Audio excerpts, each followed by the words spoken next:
बोलते हैं साईं बोलते हैं।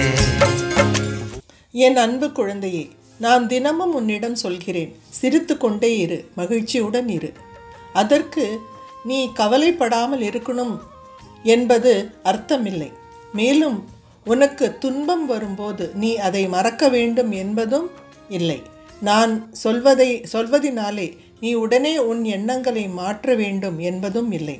ஆனால் ஒரு நொடியும் அந்த சோகத்தை நினைத்து நினைத்து அதிலேயே வாழ்வது தவறு. சந்தோஷமாக இரு என்று நான் சொல்லும்போது அதற்கு அர்த்தம் என்னவென்றால், எது வருகிறதோ அதை ஏற்றுக்கொள். மேலும் எந்த உணர்ச்சியையும் அடக்கி வைக்காதே என்பதுதான்.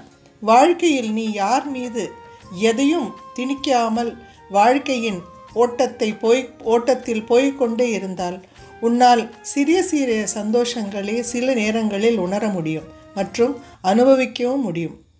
ஏதாவது கஷ்டம் வந்தால் அதை முதலில் ஏற்றுக்கொள். பின்னர் உன்னோட முழு உழைப்பை போட்டு அந்த சூழ்நிலை அதிலிருந்து நீ மீண்டு வெளியில் வர வேண்டும் என்ற ஒரு பாடத்தை கற்றுக்கொள். வாழ்க்கை ஒரு போரும் கூட. அந்த போரில் உனக்கு சண்டை போட தெரிய வேண்டும். அதனால் உனக்காக நீயே சண்டை போட வேண்டும். என் ஆசீர்வாதம் எப்போதும் உன்னுடன் இருக்கும். சந்தோஷமாக இரு, சிரித்து கொண்டே இரு.